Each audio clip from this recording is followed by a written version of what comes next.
The NHL trade deadline is just over a week away and is causing some anxiety among Boston Bruins players, specifically Jake DeBrusk, who's a pending unrestricted free agent. Not quite sure what his future holds. Let's talk about that, update the Atlantic Division power rankings, and preview tonight's game against Vegas on a brand new episode of Locked On Boston Bruins. You're Locked On Bruins, your daily podcast on the Boston Bruins. Part of the Locked On Podcast Network, your team every day.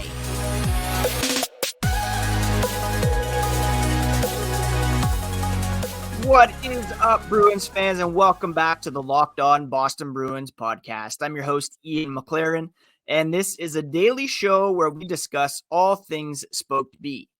It's a bonus day in February. It's the 29th. It's a Thursday. And I want to thank you so much for making Locked On Bruins part of your daily routine. Free and available on your favorite podcast app and on YouTube.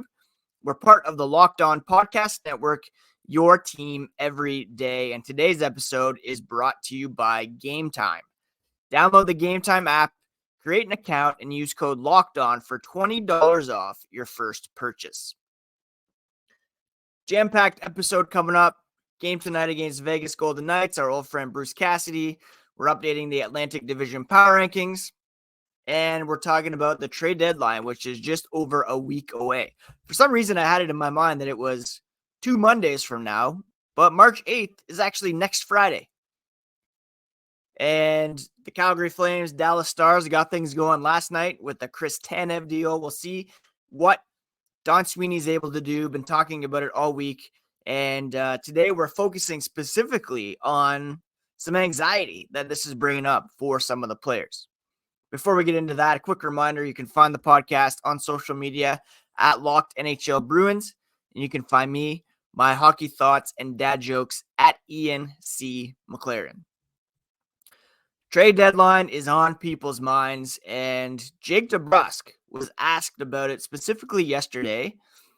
He has a complicated relationship with this time of year. Of course, a couple of years ago, he had a public trade request, and as the deadline approached, he signed a 2-year, $4 million contract extension that was believed at the time to perhaps be some contract security for a suitor coming up saying, well, if we're going to trade for this guy, we kind of want to have some cost certainty here and know that he's going to stick around for a couple of years.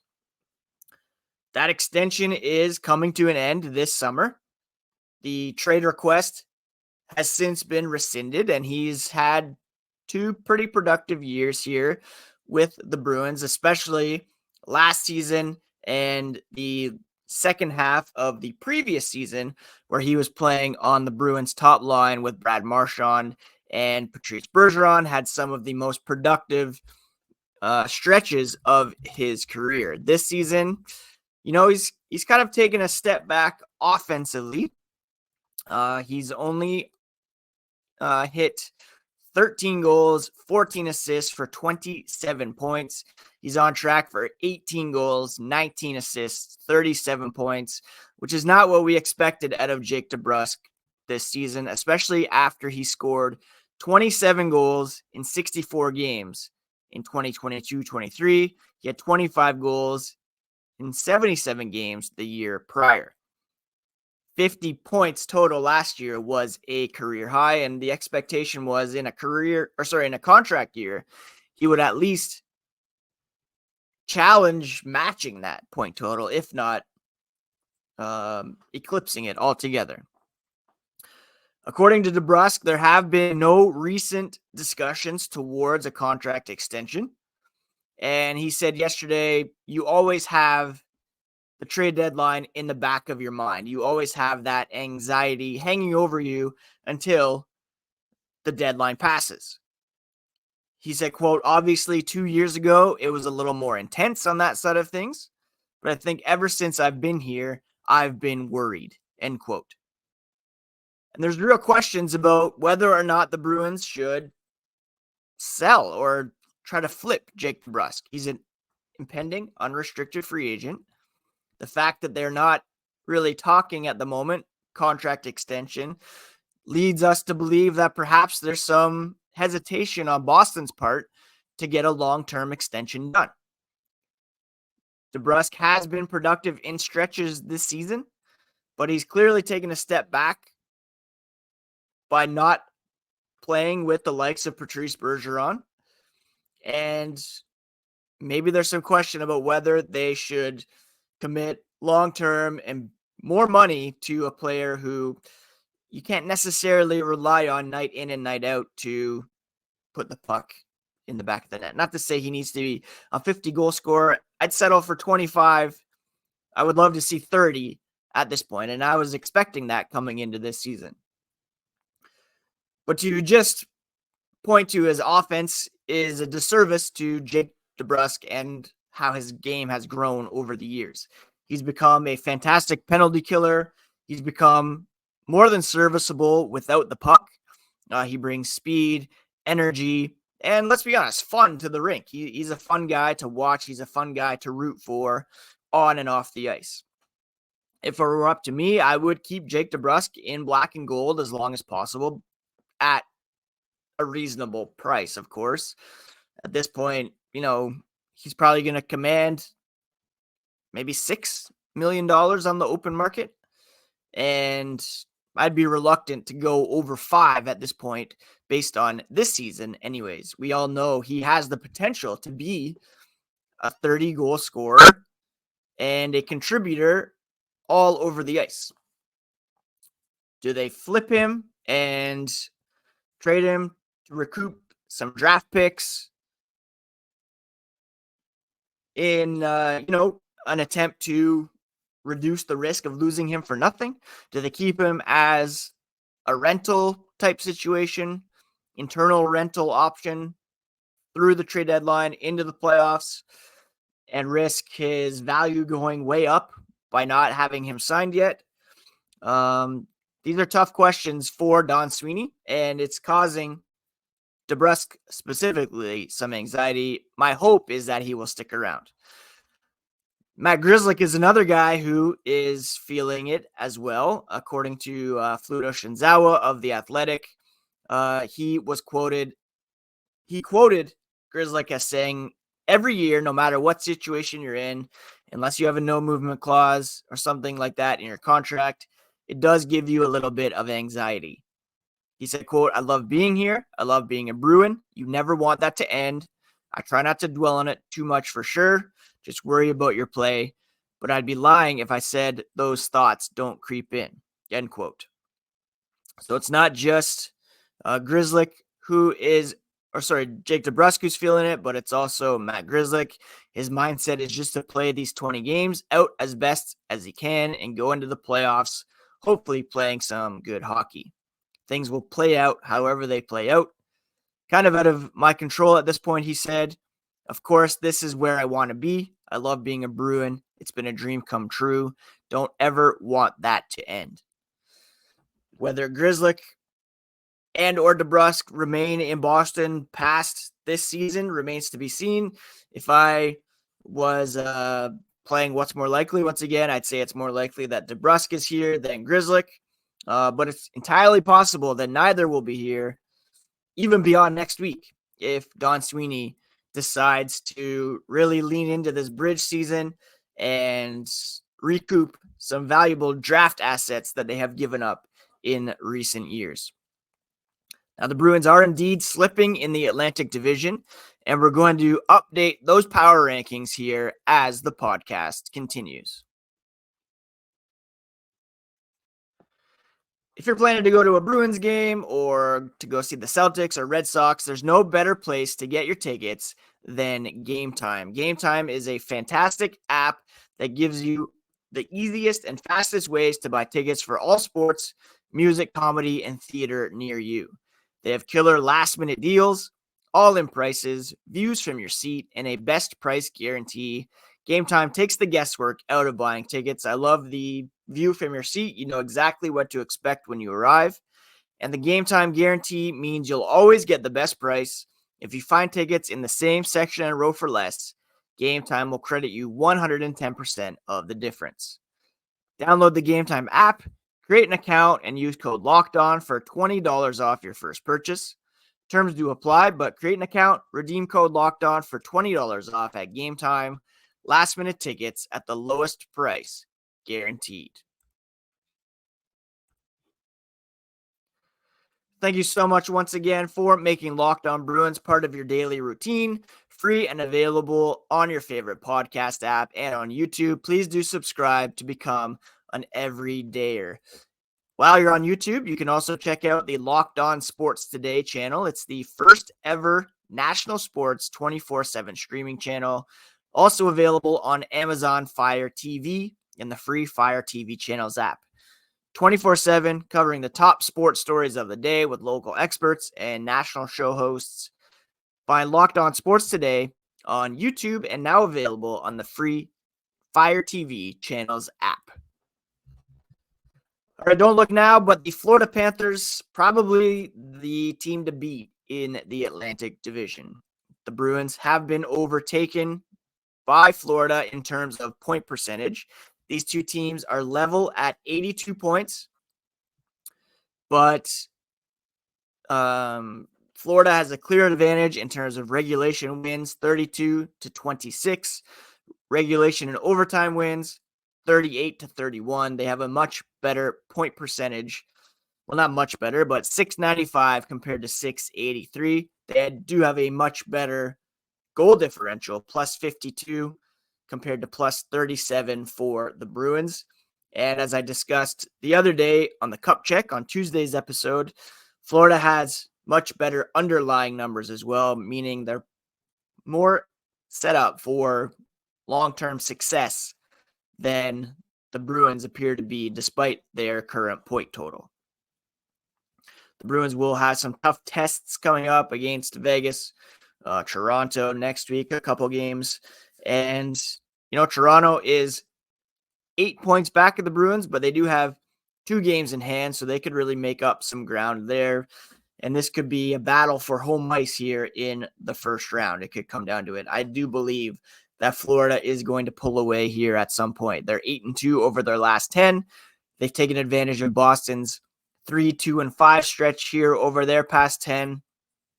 And Florida just looks like a really complete team. And I think they will indeed win the Atlantic Division. And that's not a disaster for the Bruins. Nobody expected them to be up there at this point in the season anyways. It was always expected that they would be a wild card team, perhaps in the top 3 in the Atlantic. That's where they are now. In my mind, they're still exceeding expectations anyways. And again, the plan was for this to be a transition year, a bridge year. So to go all in this season with limited assets doesn't really make sense. They have a lot more cap space coming up next year, and they have an opportunity here to recoup some draft picks, some prospects perhaps, stock the pipeline a little bit, and also free up some spots for, if you trade Jake DeBrusk, you can call up Fabian Lysell. You can call up Georgi Merkulov. You can call up Johnny Beecher to get some valuable experience here down the stretch. If this is indeed a bridge year for the Bruins, it doesn't make sense to keep those guys in the AHL when you can call them up and give them valuable experience down the stretch in a year that the expectations aren't all in for a Stanley Cup. You will have that core moving forward with Jeremy Swayman, Charlie McAvoy, David Pastrnak, elite players at their positions that you can build around. And the cap space in the summer to achieve that. So don't go all in at this point, especially when Florida looks like even better than they did last season when they went to the Stanley Cup final. All right, going back down the Atlantic Division, you have the Toronto Maple Leafs, who have 74 points, third place, point percentage 63.8. But the Detroit Red Wings are really, really coming on here. They've won 6 in a row, 7-2-1 over their past 10. They're 2 points back of Toronto, and it wouldn't shock me if Detroit rode this wave and jumped into the top 3. That would leave Toronto and Tampa as the wild card teams right now, with some Metro teams looking to jump into that race as well. New Jersey, Washington, Pittsburgh, maybe even the Islanders still hanging on. Pittsburgh's a team to watch because they've played only 56 games compared to Tampa, who's played 61. So they have some games in hand there that they could take advantage of. But Detroit, currently 4th in the division, but they're the hottest team. Well, the second hottest team. Florida's 8-2 over their past 10. Detroit 7-2-1. They've won 6 in a row. They're a team that can score like nobody's business. They've scored the second most goals in the division behind Toronto, and they're getting exceptional goaltending these days from Alex Lyon. They're a team to watch for sure. Now, Tampa, maybe not so much. They only have a +1 goal differential, .566 point percentage. And again, it wouldn't be a shock if they fall out of the wild card race, although, I mean, it would because it's Tampa Bay. But the way they've been playing this season, the way Sidney Crosby is stepping up, I wouldn't be shocked, let's say, if Tampa falls out. Now, the bottom 3 have been the same all season long, although there has been some shakeup there. I'd put Buffalo in 6th. They have a .492 point percentage, basically a 500 team, 58 points in 59 games. The Ottawa Senators have been picking it up a bit lately. They have overtaken the Montreal Canadiens, still only a .465 point percentage. Montreal, last place in the Atlantic with .458 and a -44 goal differential. If you're ranking the teams by goal differential, which, I mean, heck, that's the whole point of hockey, scoring more goals than the opposition. Florida's in first at +52, then Boston at +37, Toronto at +31, Detroit at +27. Tampa's the only other team with a positive goal differential, and they're only +1. So the top 4, clearly right now, Florida, Boston, Toronto, and Detroit. The Bruins have a tough game on the schedule tonight against the Vegas Golden Knights, and we'll preview that one here as the podcast continues. Sleeper is the official daily fantasy hockey app of the Locked On NHL Network, and quite frankly, it's the best one out there. Sleeper is my number 1 choice for daily fantasy sports, especially hockey, because with Sleeper, you can win 100 times your cash in daily fantasy hockey contests. All you have to do is pick whether studs like David Pastrnak, Sidney Crosby, Nathan McKinnon, or Linus Ullmark, Jeremy Swayman will record more or less than their sleeper projections for goals, assists, plus minus, saves in a given game. To win 100 times your bet on Sleeper, you need to correctly predict the outcome of 8 player stats. So win 100 times your money playing daily fantasy hockey with Sleeper by using promo code LOCKEDONNHL, and you'll get $100 match on your first deposit. Terms and conditions do apply, but that's code LOCKEDONNHL. See Sleeper's terms of use for details and locational availability. The Bruins are back at home after a fairly, I don't know how you would describe it, poor road trip where they did amass 5 out of a possible 8 points, but a lot of those were loser points, and they're looking to get back into the regulation swing of things by just taking care of business tonight against the Vegas Golden Knights. These 2 teams have played once before this season. Surprise, surprise, it was an overtime loss for the Bruins, 2-1 in overtime with Alex Pietrangelo scoring the overtime winner. Jack Eichel had a goal and an assist in that one. He has since been injured. He is back skating with the Vegas club. Non-contact jersey, so I don't expect he will be in the mix for tonight's game. More likely, he could return Saturday against the Buffalo Sabres in Buffalo, which would be a good one to watch for sure. Now, Vegas is led in scoring over their last 5 games by defenseman Shea Theodore. Jonathan Marchessault has 4 goals. He's kind of in the same boat as Jake DeBrusk, impending unrestricted free agent, although Marchessault much more valuable as the reigning Conn Smythe Trophy winner. Boston over their past 5 games. David Pastrnak has 4 goals, 2 assists to lead the team there. Vegas is coming off a pretty big win over Toronto the other night, although they are 4-5-1 over their past 10 and 1, 2, and 1 over their past 4 games. They do have exceptional goaltending this year, especially Aiden Hill, who's got a .927 save percentage through 24 games. Logan Thompson's played well as well with a .907 save percentage through 45 games. 34 starts, I should say. Their leading scorer, Mark Stone, he's injured at the moment. Eichel's out of the lineup. So it's Marchessault, William Karlsson, and Ivan Barbashev who are leading the way for this team lately. It's a good time to play Vegas without Eichel and Stone in the lineup. Vegas can score still. They got the 9th ranked offense, 14th ranked defense. And their penalty kill is 11th.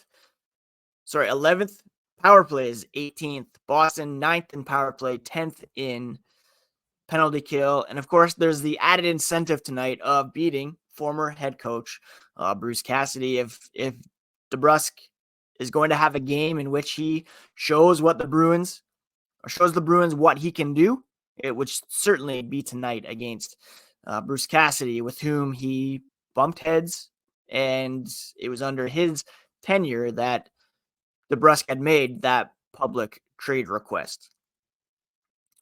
The Bruins are coming into this one 3-2-5 over their past 10, 3 losses in a row, overtime Calgary, overtime Vancouver, shootout in Seattle. Their last 2 wins were overtime against Edmonton, shootout against Dallas.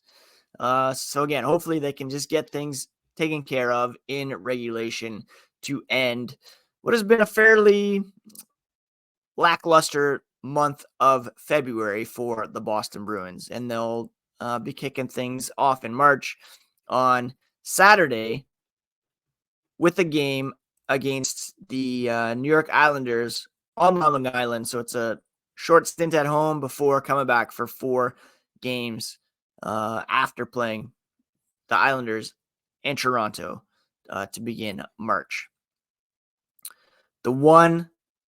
It's really been a tough month for the Bruins, coming out of the All-Star break, the loss to Calgary, a win over Vancouver. That was probably the bright spot of this month. Otherwise, shutout loss to Washington, shootout loss to Tampa, regulation loss to Seattle.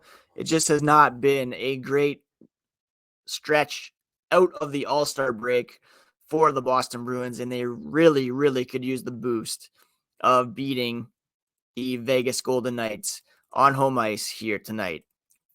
In the month of February, the Bruins have, a 23rd ranked point percentage, even 500, 3-3-5. That's 3 wins, 8 losses for the Bruins in the month of February. Not great. Let's turn that tide here tonight. We'll be back tomorrow to recap whatever happens against Vegas, to bring you all the latest on the black and gold, because that's what we're all about here on Locked On Boston Bruins. Please do become an everydayer by hitting that subscribe button, and please do take care of yourselves, take care of each other. We'll talk to you again here tomorrow on Locked On Boston Bruins, part of the Locked On Podcast Network, your team every day.